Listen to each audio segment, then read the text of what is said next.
সামনেই বাংলায় বিধানসভা নির্বাচন। এসআইআর নিয়ে সমস্যার সমাধান এখনো পুরোপুরি হয়নি। সূত্রের খবর 60 লক্ষ বিচারাধীন ভোটারের মধ্যে মাত্র 6 লক্ষ ভোটারদের মামলা নিষ্পত্তি করা হয়েছে। তাই সেই কাজ দ্রুত করতে এবার ওড়িশা, ঝাড়খণ্ড থেকে 200 বিচারপতি আসছেন।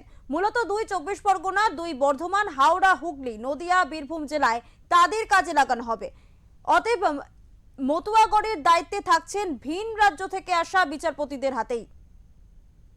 সামনেই বিধানসভা ভোট, হাতে সময় কম। 60 লক্ষ বিচারাধীন ভোটারদের মধ্যে মাত্র 6 লক্ষ ভোটারের মামলা নিষ্পত্তি করা হয়েছে বলে খবর। সে কারণেই বিচারাধীন ভোটারদের তথ্য যাচাইয়ের জন্য ওড়িশা, ঝাড়খণ্ড থেকে আসছেন 200 জন বিচারপতি। সুপ্রিম কোর্টের নির্দেশের পর রাজ্যের বিচারকরা ভোটারদের তথ্য যাচাই করছেন। সূত্রের খবর, রাজ্যের 505 জন বিচারক সেই কাজ করছেন। শীর্ষ আদালত জানিয়েছিল প্রয়োজন পড়লে পড়শি রাজ্য থেকে বিচারপতিদের আনা যেতে পারে। সেই মতোই দ্রুত বিচারাধীন ভোটারদের নিষ্পত্তির জন্য ওড়িশা, ঝাড়খণ্ড থেকে আগত 200 জন বিচারককে কাজে লাগানো হবে বলে জানা গিয়েছে। এত আটঘাট বেঁধে কাজ করার পরও কেন প্রায় 60 লক্ষ ভোটারকে বিচারাধীন থাকতে হলো? কমিশন সূত্রে জানা গিয়েছে 60 লক্ষের মধ্যে 5 লক্ষ শুনানিতেই আসেননি। অনেকে কোনো নথিই দেননি। কিছু ভোটার এমন নথি দিয়েছেন যা গ্রহণযোগ্য নয়। এছাড়াও 8 থেকে 10 লক্ষ ভোটার নোটিশই পায়নি, তাই তারা আসেননি।